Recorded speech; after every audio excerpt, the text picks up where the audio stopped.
Am and Magus talked about ableism with systems at the short end of the stick, huh? Well, time for another rabbit hole.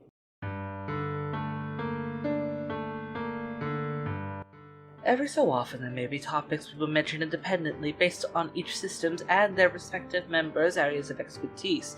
For Magus and myself, as members of the Terrible System, this would be linguistics and language learning.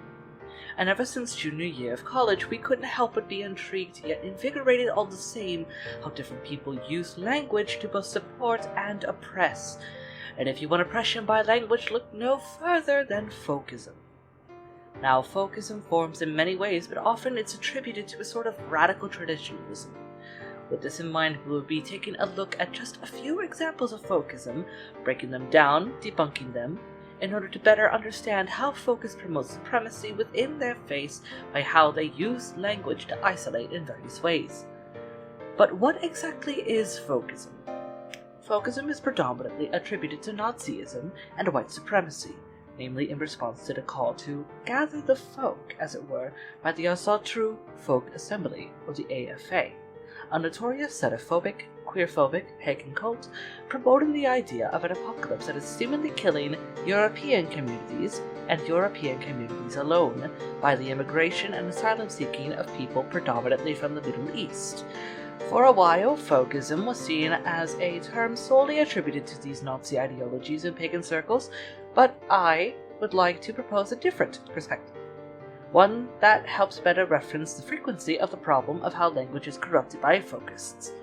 Folkism, as I'll define for this video, and am open to change down the line, is the collective queerphobic, xenophobic, ableist, and ethnocentric ideas within a spiritual ideology for the primary or sole means of promoting a supremacy of the in-group, predominantly in relation to ancestry and born rights. Basically, think of an individual taking one good look at a sacred text before grabbing the nearest philosophy book, ripping it to shreds, taking the bare essentials, heading to the car, revving the engine, pulling up to your door and saying, "Get in, loser, we're going cult founding."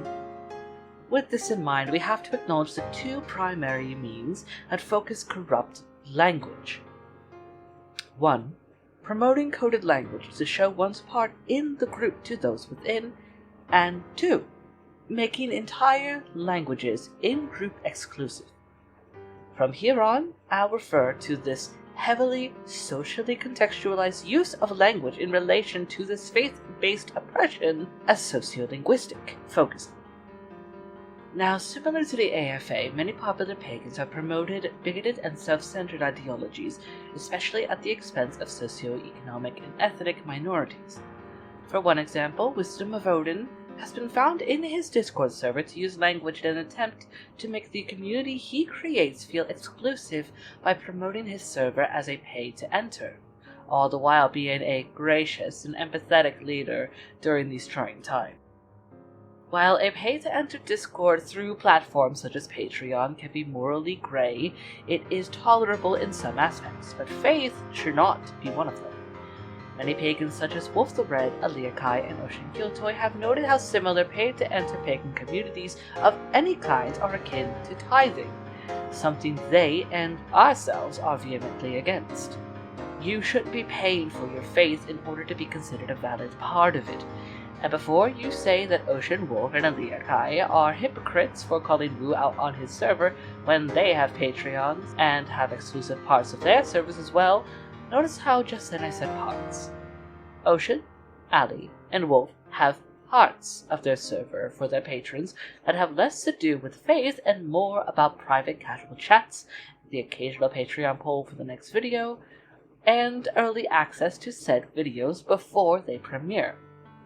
Also, unlike Wu and his saying that the money goes to building a hall while thinly hiding the fact that the money has been his primary, if not sole income due to him leaving his job, Wolf, Ocean, and Ali are transparent that the money from their patrons primarily, if not solely, goes to things such as research materials, bills, and by extension, being a patron is not mandatory, as this is something they are doing on their own time. Wu's server, in its entirety, A server he promotes as a server of faith is solely for payers. There's an ableism and even racism in pushing money as means of proof of one's faith, because in places such as the United States, where Black and Latinx communities make up the majority of those at or below the poverty line, while a far larger percentage of the overall Black and Latinx communities in the United States are impoverished compared to white communities, all the while disabled people are twice as likely to be in poverty than able people. Tithing promotes a supremacy among those who can pay, among abled white people.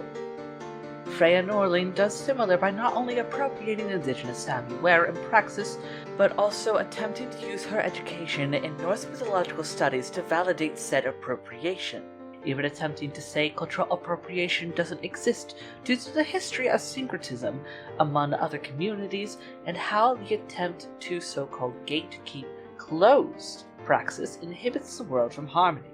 Promoting education to indicate one's ability to discuss a topic is one thing, but to use one's education as a get out of being called out free card is not okay by any means.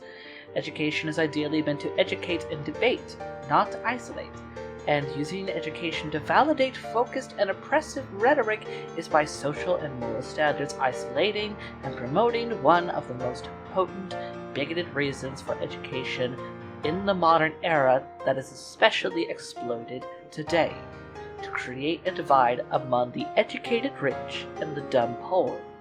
Plus, the price and quality of education varies from country to country, and even varies within countries and their states or provinces. So, to promote education like it's an enlightenment is inherently ableist and racist in the same context mentioned before with tithing. Poverty. Freya's push to excuse her folkism by her education invalidates the very people she appropriates because she paid for the privilege to learn the history of a minority, and now she thinks her payment is validation enough to be part of it rather than consult the Sami themselves. Both Wisdom of Odin and Freya Norling fall into subtle or covert linguistic folkism, where their ideas may be well-intentioned, such as the push for inclusivity and togetherness, but their executions fall incredibly short in being not only inclusive but empathetic to every community. Their folkism does not immediately put people's lives in danger, but instead exploits socioeconomic catastrophes to make a profit. More specifically, their way of linguistic folkism relates to their attempts to regularly minimize their focused ideas by means of coded language and projecting. Wu uses a lot of coded language, especially with his attempts to not only misguide and simplify the tithing in his community, but also attempt to simplify his relations with the AFA, which he has said that he, quote, does not openly support, but has never denounced. Whereas Freya projects her definitions of negativity within community onto those against cultural appropriation to attempt to normalize a very real problem of erasure that affects countless minorities from the Sami to the Dene to the Quechua, Hawaiians, the Maori, and the Ainu. Both Wu and Freya show examples of using language in a way similar to what we see with cults, promoting terms and ways of thinking that polarize, isolate, segregate. However, it's still covert. It's subtle. Subtlety cannot be said, however, for the New Independent Fundamentalist Baptists of Christianity, or the NIFB. Cyrus, a skeptic and known ally to the pagan community, has commented extensively on the NIFB and their cult-like behavior. What Cyrus has especially noted is their overt or blatant linguistic folkism. Like Wu and Freya, the NIFB promoted polarizing coded language, but given the bombastic nature of its followers and adamant call for murder of minorities, veiled or not, I would wager to call it much more in your face, more akin to the AFA. The NIFB is very much open about its queerphobic and xenophobic ideologies, even promoting fear of the GRSM community and immigrants to the United States. and this goes to show how much folkism affects even popular religions. A faith doesn't have to be socially minor to deal with bigotry within, especially related to ancestry or what we feel is our born right. And frankly, if we as religious and spiritual people want to be taken seriously when we say we work together, we need to talk about these issues with the terms we know, not just for within our circles but outside them. Folkism hurts everyone here, and not thinking about how Christians, Muslims, Jewish people, Buddhists, Hindus, and so on can be just as much victims of folkism as anyone else could very well be focused itself. It implies that one has to be a certain type of victim to be a victim of folkism, which, similar to what Magus and M mentioned about the term heathen being gatekept from pagans by anti-theists, is inherently ableist due to the disgusting game of whose trauma makes one more valid to reclaim and use a term. Now there's another form of linguistic folkism that can be covert or overt, and that's related to language learning. But what does that mean? Look at the language or languages you use for rituals and praxis. Now look at the language or languages you were raised under, that you talk to your friends with, that you type online on. How do you see these languages? If you see the languages for ritual as superior compared to the languages you were raised under, you might be struggling with more focused ideas than you think. The idea that the gods primarily or solely respond to a certain language, or by extension, that one's faith is not true enough unless they learn the language of the popular communities that took to it, or even then, that the sacred text of a faith is not truly sacred unless it is written in a specific language that must be conserved, can be inherently focused. Not only in the same ways of ableism mentioned before, but especially with racism, ethnocentrism, and elitism. It also implies that the gods have a sort of hierarchy of who they deem fit to follow, when in reality that's nothing more than man-made. It implies that those who especially are both related to the original people who spoke the language and can speak the language are superior than those who can only do one, or none, promoting ideas that make us think that others are better than others, who follow the same faith or faiths. It harkens to another man-made idea that we project onto the gods. Shame. Shame in our languages, shame in our communities, shame in ourselves for being what we assume to be not enough. But we are enough. The only ones that have deemed us not enough weren't the gods, but folkists. Folkists that wanted to isolate, to feel special in their faith at the expense of others. The only ones that have deemed us not enough in our faith were those with privilege, and for many of us with disability especially, this is extremely troubling. We struggle to unlearn a lot of ableism the world pushes in general, from the lack of teaching Braille and sign language, the normalizing of it, to the pertinent white savior propaganda-filled lens of mental illness and disability, such as Sia's music. So having to fight against it all over again in spiritual circles is draining. Many of us are tired of pushing for our representation and validation because of how powerful ableism and linguistic folkism can be. And for many of us, it can make it seem impossible to find a community and feel centered in our faith.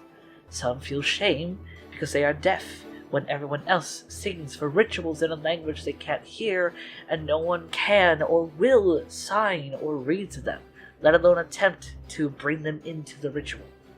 Some feel shame because they are blind and are left out in many UPG discussions as talk about sight is prioritized over other senses. Some of us are ashamed for not being able to learn more than one language, even struggling with the one language that we know, whether that is due to poor education circumstances or intellectual ability. And some of us feel shame due to trauma, and by extension being mocked by fellow followers for our struggle to process said trauma, implying that our mental health is a burden to the gods and makes them unable to help us. But if a community has a language or multiple languages among it, multiple ways to communicate, why isolate them from the people who need them most? Why promote supremacy over one language or one community and force everyone to climb and claw for the opportunity to be part of this superior community? Why isolate from other languages, other perspectives, other lives? Why isolate yourself? It's excruciating to break down linguistic folkism by oneself. So let the community help break it down together.